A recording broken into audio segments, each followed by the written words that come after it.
Halo semua, balik lagi di channel Toraokun. Sebelum pembahasannya dimulai, silahkan klik tombol subscribe dan aktifkan lonceng notifikasinya supaya kalian gak ketinggalan info dan teori terbaru seputar One Piece. Buat kalian yang mau informasi tambahan soal SBS atau databook, kalian bisa follow Instagram Toraokun. Di sana admin akan memposting soal SBS, databook, dan berbagai teori singkat. Sekarang lanjut ke pembahasan. Melanjutkan cerita dalam chapter 1099 yang lalu, cerita dalam chapter 1100 nanti akan menampilkan situasi setelah Kuma bertemu dengan Vegapunk. Seperti yang kita tahu, Gorosei Saturn menyadap percakapan mereka dari Mary Joyce, dan Saturn pun berkata dia memiliki rencana tersendiri terkait dengan Kuma. Rencana tersebut adalah mengambil alih proyek Pasifista. Awalnya, Vegapunk ingin membuat Pasifista untuk kedamaian, namun Saturn akan mengambil alih dan membuat Pasifista menjadi pasukan tempur penghancur. Tidak hanya itu, Saturn juga akan memanfaatkan Kuma dan membuatnya menjadi Shichibukai. Namun, Saturn tidak akan langsung turun tangan, melainkan dia akan memerintahkan Akainu. Nah, karena Akainu yang turun tangan, dia pun akan bentrok dengan Dragon, karena Dragon tidak akan tinggal diam mengetahui bahwa Kuma akan diperbudak. Dalam chapter lalu, sudah ada petunjuk yang semakin meyakinkan bahwa Dragon adalah pengguna buah iblis Logia Angin. Memiliki kekuatan Logia sehebat itu tidak mengherankan bagi Dragon, karena saat di Angkatan Laut dulu, dia adalah salah satu marinir muda yang berprestasi dan potensial. Selain Dragon, masih ada lagi beberapa marinir muda hebat saat itu. Salah satunya tentu adalah Akainu.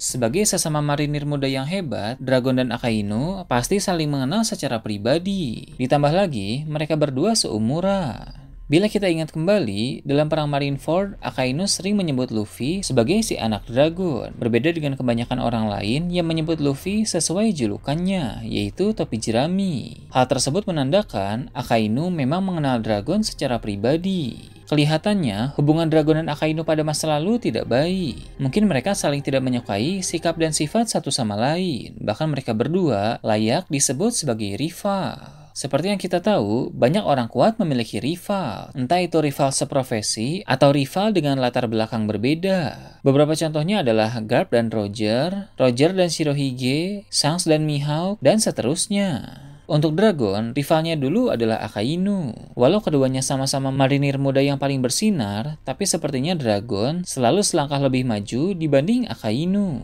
Akainu yang keras dan disiplin pun terus berlatih secara ekstrim agar bisa semakin kuat, mengingat dia merasa sedikit tertinggal dari Dragon. Setiap melaksanakan misi, Akainu juga akan bekerja semaksimal mungkin demi bisa melampaui Dragon. Namun, sebelum dia bisa melampaui Dragon, ternyata Dragon memilih untuk keluar dari Angkatan Laut. Hal ini pasti membuat Akainu sangat kesal dan kemungkinan besar menaruh dendam kepada Dragon.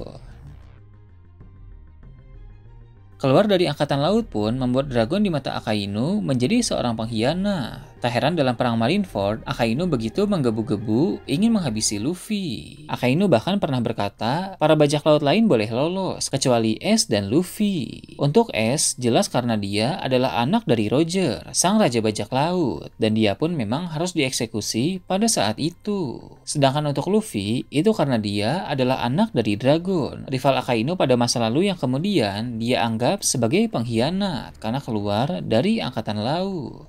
Dalam bentrokan yang akan terjadi, kedua orang itu saling serius satu sama lain. Kekuatan mereka sama-sama Logia. Dragon adalah Logia Angin dan Akainu adalah Logia Magma. Logia Angin Dragon bisa dibilang adalah musuh alami Magma Akainu. Mungkin dulu banyak yang berpikir bahwa musuh alami Magma Akainu adalah Ace Aokiji. Namun, melihat hasil pertarungan di Pang Hazard, Akainu menang dari Aokiji, yang berarti Ace Aokiji tidak bisa melemahkan Magma Akainu. Nah, musuh alami Magma Akainu yang sebenarnya adalah Logia Angin. Logia Angin Dragon dapat melemahkan Magma Akainu, sehingga dalam segi buah iblis, Dragon lebih unggul dari Akainu. Bentrokan mereka berdua akan menjadi pertarungan antara rival pada masa lalu. Pertarungan Dragon melawan Akainu pun pasti akan menarik perhatian banyak orang. Itu akan menjadi berita besar yang tersebar ke seluruh dunia. Meski begitu, tapi pertarungan Dragon melawan Akainu tidak akan berjalan hingga ada yang menang dan kalah. Melainkan, pertarungan mereka akan berlangsung dengan relatif singkat dan terhenti di tengah jalan karena suatu alasan tertentu. Sepertinya akan ada ancaman dari Satur. Jika Kuma tidak menuruti perintahnya, maka dia tidak akan mengizinkan Vegapunk menyembuhkan Bonnie. Jadi, mau tidak mau, Kuma harus menurut dan meminta Dragon menghentikan pertarungannya dengan Akainu. Dragon pun tidak bisa berbuat apa-apa karena tindakannya saat itu akan berdampak pada orang yang disayangi Kuma, yaitu Bonnie. Jadi, Dragon dan Akainu akan menghentikan pertarungan dan Kuma akan menuruti perintah dari Satur. Vegapunk juga berkata, sebaiknya memang menuruti perintah Gorosei saja karena jika membangkang, hal yang sangat buruk akan terjadi. Vegapunk sudah tahu betapa mengerikannya para Gorosei sehingga dia juga meminta Kuma untuk menurut saja.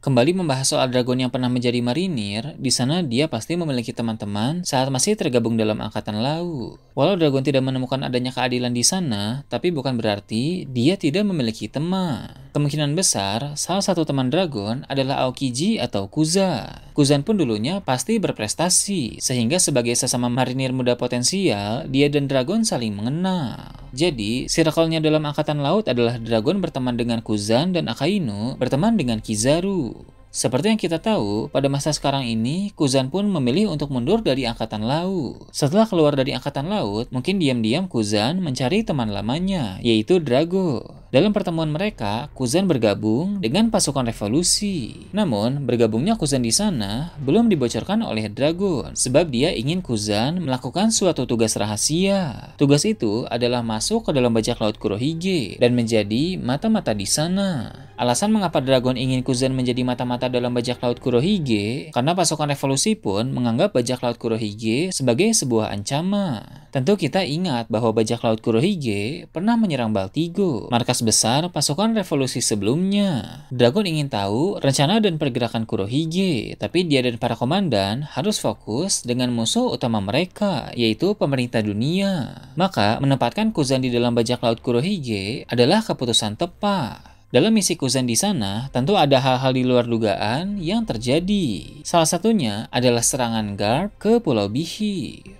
Saat itu, mau tidak mau Kuzan harus menghadapi Garp dengan serius. Jika dia tidak serius dalam pertarungan itu, maka Shiryu dan kawan-kawan pasti akan curiga. Namun, pada bagian akhir pertempuran di Pulau Bihif, ketika Garp tertusuk bilah es dan mulai membeku, sepertinya itu adalah trik dari Kuzan untuk menyelamatkan Garp. Walau dia bertarung dengan serius agar yang lain tidak curiga, tapi bukan berarti Kuzan berniat menghabisi Garp. Justru, dia berniat menyelamatkan Garp dengan cara yang luar biasa. Inilah mengapa dalam berita di koran tidak dikatakan bahwa Garp sudah tewas, melainkan berita tersebut mengabarkan bahwa Garp menghilang dan tidak ada kabar lagi di Pulau Bihif. Kuzan pasti telah menyelamatkan Garp dengan caranya sendiri. Berhubung Kuzan secara rahasia sudah bergabung dengan pasukan revolusi, maka tidak akan mengherankan bila nanti Kuzan membawa Garp untuk bertemu Drago.